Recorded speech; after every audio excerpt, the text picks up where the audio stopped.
Et bonjour les amis, heureuse de vous retrouver pour un petit shoot de cœur, pour voir un petit peu où on est la relation avec cet autre qui n'est pas forcément présent, ni conscient peut-être de ce qui fait vivre la relation. C'est vrai que souvent il y en a un des deux qui a une conscience un peu plus ouverte que l'autre, et si la rencontre se fait, c'est justement pour que cet amour qu'il a au milieu permette à cette conscience de gagner l'unité. Et quand il y en a un qui a une conscience plus ouverte, il peut passer de la lumière à celui qui est encore dans l'inconscience, encore dans ses schémas de fonctionnement, tout enfermé, tout structuré par un ego qui peut être mal inspecté ou souffrant. Et souvent, ben, on a des pactes d'âme, en tout cas dans l'histoire du personnage, qui fait qu'on va se rencontrer à une certaine période euh, pour s'aimer davantage. Souvent, dans les pactes d'âme, on s'est aimé dans une vie précédente ou dans d'autres vies précédentes, mais on ne sait pas toujours aimer comme il faut. Dans le sens, on a pu se faire du mal sans en avoir conscience, ou parfois même en ayant conscience. Et là, on se redonne la chance de se retrouver pour cette fois-ci réussir le pacte de dire oui à l'amour véritablement. Mais pour ça, il faut que les deux disent oui à l'amour véritablement. S'il n'y en a qu'un des deux qui dit oui à l'amour véritablement, le couple n'est pas, en tout cas dans l'expérience, n'est pas équilibré. Et, euh, et même si l'amour crée des miracles, quand l'autre est vraiment enfermé dans des enfermements lourds, ça marche pas à tous les coups, que cet amour est capable de réguler la relation pour qu'elle soit vraiment basée que sur le cœur. Parce que dans l'expérience aussi, si la conscience n'est pas ouverte, eh ben, elle s'ouvre pas forcément, puis on ne sait pas qu'est-ce qui fait que la conscience s'ouvre, parce que ça ne vient jamais du personnage, hein, cette conscience qui s'éclaire. Mais malgré tout, lorsqu'on est en présence de quelqu'un qui est en conscience et qui est présent à l'autre, ça aide considérablement les choses pour que la conscience de l'unité, justement, rayonne au milieu du nous et participe au fait de faire effondrer l'ego de celui qui est encore bien enfermé dans cette structure-là. Cela dit, ben voilà, c'est vraiment pas, c'est jamais le petit personnage hein, qui crée, c'est toujours la source. Et qu'est-ce qui fait que ça s'ouvre ou ça s'ouvre pas? Ça, c'est vraiment pas, malgré qu'on ait tout l'amour du monde et tout l'espoir du monde qui fait qu'on choisit l'amour pour soi et pour l'unité du soi, c'est pas pour autant qu'on voit l'autre rayonner son amour. Moi, j'ai même l'impression qu'à des moments, peut-être par opposition d'un ego qui est vraiment mal inspecté, j'appellerais ça comme ça, mal inspecté, mais on pourrait plutôt dire souffrant. Il y a des fois justement parce que il y a l'invitation à s'ouvrir, et ben il y a l'ego qui dit puisque c'est, je vais refermer plus fort, et parfois on voit l'inverse se produire, malheureusement. Mais voilà, chacun déroule son fil, et puis et encore, c'est pas le personnage qui choisit de dérouler du fil, il y a ce qui est, et voilà, et ça se passe comme ça se passe. En tout cas, on va voir ce que les cartes nous conseillent. On va déjà voir l'ambiance de notre autre.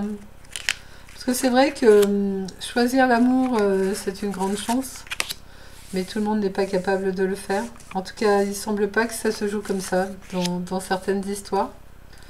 Il y en a qui restent dans leur rancœur, dans leur ego, dans leurs difficultés. Et voilà. Qu'est-ce que vous voulez que je vous dise? Donc ça, c'est l'ambiance de votre autre. On va faire votre ambiance à vous. Vous verrez du coup si ça résonne. Hein. Prenez toujours que ce qui résonne. Hein. Ça vous le savez déjà. Je vous le dis souvent pas parce que vous qui m'écoutez, vous savez ça. Et puis après, on prendra un autre jeu pour voir l'évolution de la relation. Allez les amis, c'est parti. Environnement extérieur nocif. Ouais, moi je le veux. En tout cas, dans ce que moi je vis de mon côté, je sens des choses comme ça, ouais. Après, il n'y a jamais d'extérieur réellement nocif. Il y a comment mon interprétation de l'extérieur fait que je vois les choses de façon négative.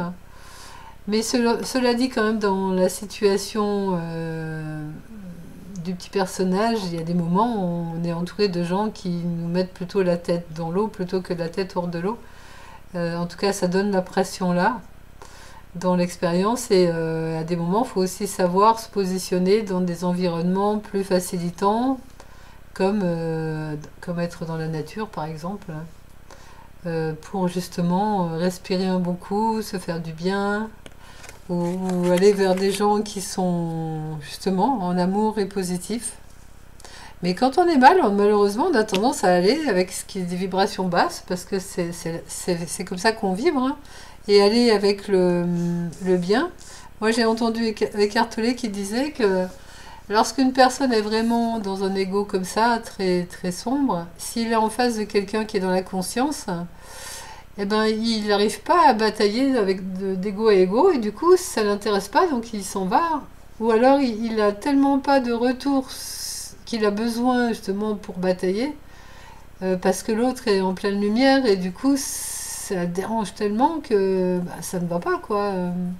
Même si vous êtes en face et que vous répondez à ces intercations, mais que vous renvoyez de la lumière, mais la personne, elle est complètement dérangée, donc elle s'en va. Donc souvent, les personnes très lumineuses s'entourent de personnes très lumineuses, mais il y a une espèce de protection naturelle qui fait que ceux qui sont encore dans des choses lourdes ne sont pas intéressés. Puis au niveau plan vibratoire, on ne vibre pas de la même façon, donc on ne s'attire pas forcément non plus. Je prends souvent l'exemple de gens qui sont alcooliques et qui se retrouvent dans des cafés. Bah, ils font équipe en fait. Si vous êtes dans des relations saines, vous allez vous retrouver dans des copes bio et vous allez faire équipe avec des gens qui ont une alimentation saine. Voilà, on attire un peu à soi des gens comme soi aussi. Alors c'est vrai qu'il y a des moments quand on est dans une relation karmique comme ça, on peut avoir un coup de cœur lors de la rencontre parce qu'il y a l'amour qui est là, parce qu'il a été là depuis un moment, dans d'autres vies, etc. Et du coup, cet amour-là, il est là et ça peut faire un coup de foudre, un coup de cœur. Et l'amour, le cœur, il s'ouvre et il reste ouvert un temps jusqu'à ce que l'ego vienne refermer tout, refermer tout, refermer tout et referme tout, quoi. Et puis après, l'amour qui était là-haut à l'ouverture, bah, n'y est plus en fait. Voilà, puis après, ben, forcément, quand on est dans le négatif, on met en place des habitudes négatives, et du coup, voilà, c'est le disque inversé, quoi, hein, et c'est le mauvais, comment on appelle ça? Quand on a un disque rayé, mais qui tombe dans le mauvais sens. Mais il y a des fois, les gens ont besoin, c'est comme ceux qui font des burn-out, hein, ils vont tellement dans le mauvais sens qu'au bout d'un moment, ils font un burn-out, mais c'est que quand ils ont leur burn-out et cette grosse mésaventure-là, qu'il y a des déclics qui se font. C'est pour ça aussi qu'on entend les gens dire, après coup, ben, c'était la meilleure chose qui peut m'arriver, parce que ça m'a remis toutes les pendules à l'heure. Malheureusement, il y a des fois, il y a besoin de la souffrance pour, euh, pour que la personne se sorte de cette souffrance-là quand ça devient insupportable. La bienveillance. Ben, ça serait bien qu'il y ait quand même un petit peu de bienveillance. Parce que disons, tout ça, c'est pas très joli pour le moment. Hein. Bon, votre ambiance à vous. Ben, en tout cas, ça vous agite tout ça, agitation intérieure, mais je verrai aussi le côté paisible des petits cœurs là, qui sont dans le pot de fleurs, hein, et qui se nourrissent de l'eau de l'amour, hein, quoi qu'il se passe. Et que cet amour-là peut aussi donner des agitations intérieures. Ça peut être normal aussi d'avoir des colères quand on voit que l'autre est dans son ego, et il y a toute une agitation qui peut être très bénéfique aussi pour la suite, pour continuer à choisir sa paix, pour continuer à choisir son amour, mais dans un sens comme dans l'autre, tout est juste en fait. Tout le monde apprend au travers du passage dans lequel il est. Tout dans la vie sert à aller dans le soi et à se découvrir tel qu'on est vraiment. Alors ça, c'est l'invitation à regarder avec le regard du troisième œil, à laisser les lumières arriver à l'intérieur, et les guidances arriver par les intuitions. Bon, et ça forcément, hein, vous êtes dans l'amour, donc le chakra du cœur rayonne. Hein.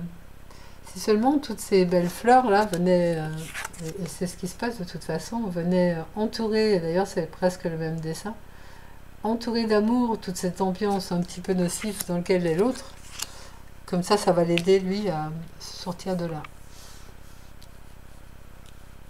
Bon, ben, visiblement, ce que vit l'autre n'est pas très joli. Mais en même temps, c'est un cadeau. On peut tout voir comme un cadeau. Si avec ça, il va peut-être comprendre, en fait. Sinon, ben, il va rester dedans, et puis voilà. Hein.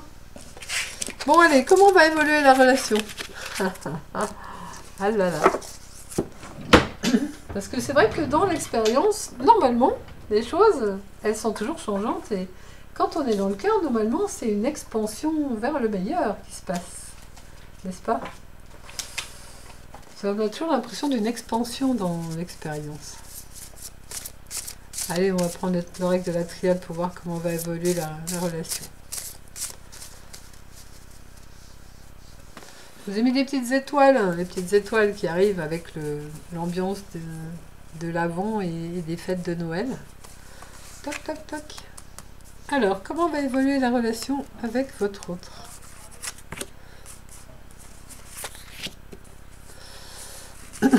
Bah nous, dans le sud, il fait super beau, super chaud. C'est incroyable, on se croit vraiment pas au mois de novembre. Je sais pas comment c'est chez vous.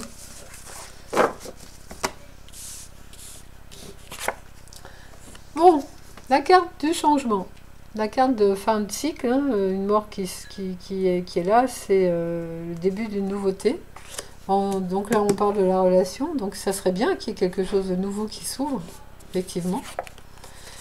Alors toujours l'énergie d'attraction sur le plan physique. Donc avec des attractions autour de la sexualité. C'est ce qui fait aussi la force sans doute de la relation. Le silence, qui est l'invitation, qui est sûrement ce qui est en ce moment, mais qui est aussi l'invitation à faire rayonner la présence sur la relation. Le silence de la présence sur la relation, c'est un peu comme on voyait tout à l'heure, rayonner l'amour pour que l'amour aille baigner toute la relation, dont l'autre aussi, avec l'autre aussi. Toujours continuer à essayer de voir le vrai, parce que de toute façon, si on est là-dedans, c'est qu'on a encore des choses à aller voir, enfin, on a des consciences qui continuent à s'ouvrir, des vérités qui continuent à se montrer. Et il y a une énergie qui est toujours là aussi, une énergie de relation, donc la relation, elle existe encore, c'est pas comme si l'autre l'avait désertée, il y a une présence du nous. On va mettre une carte là-dessus, parce que c'est quand même assez vague. Avec des forces qui sont bien là, présentes. On parlait tout à l'heure du coup de foudre, mais cette force du cœur, même si elle semble ne pas être là en surface, elle est quand même là dans le fond. Notamment chez l'homme. Donc même s'il est brassé dans tous les sens, dans son cœur, il y a quand même une présence qui est là. Et qui agit, qui est agissante. Il y a toujours l'importance d'être présent à la relation, en tout cas pour vous qui êtes dans la conscience, parce que c'est ça qui donne des forces et à éclaircir justement les ombres. Il n'y a pas forcément besoin de se voir hein, pour ça. Il y a juste à être cette présence, goûter à la présence. Ah oui, bah ça me fait penser que je vais vous le dire aussi à vous. Je vais faire aussi une deuxième vidéo pour en parler. Il y a Stéphane Cole qui propose une petite retraite en présence là. Qui a commencé le vendredi 18. Mais en même temps, si vous écoutez la vidéo quelques mois plus tard, vous pouvez prendre la playlist, je vais vous la mettre sur la dernière image de fin. Et je vais vous le mettre en dessous aussi. Vous allez dans la playlist de retraite en présence et vous pouvez dérouler le fil à votre rythme. Donc lui, là, actuellement, il fait une émission en direct à 11h, une émission en direct à 17h qu'on peut suivre en direct, mais qu'on peut suivre aussi en replay. L'idée, c'est de cheminer, mais il l'explique très bien hein, dans la présentation, en présence, pour justement continuer à éclairer et à percevoir mieux qui nous sommes et cet amour que l'on est tous. Enfin, ça, c'est mes mots à moi. Donc, n'hésitez pas à faire une petite retraite et puis prenez la main à votre autre quand vous plongez à l'intérieur de vous parce que il n'y a pas d'autre en vérité. Donc, si vous avez cette intention de le faire pour vous, du vous de la relation, ben, il y aura un effet dessus. Alors tout ça pour dire que ça chemine, que on voit bien qu'il y a une attraction sexuelle, qu'il y a quand même quelque chose qui va finir, et que pour justement continuer à mettre en œuvre cette force d'amour qui était là au début, sans doute, et qui est toujours là finalement, eh ben, je vous invite vous à être en silence, en présence, et dans la confiance. C'est cette fameuse pause acceptation confiance. Pause dans le sens pause du mental, on fait silence du mental. On fait silence en étant dans la présence, mais j'ai fait des vidéos là-dessus, au moins une déjà, sur pause, acceptation, confiance. Je vais vous la mettre à la fin aussi, comme ça, si ça vous dit d'aller la regarder. Ça peut faire un petit rappel. Merci les amis pour votre écoute. Bonne continuation dans les ambiances des fêtes qui approchent. Merci, merci, à bientôt.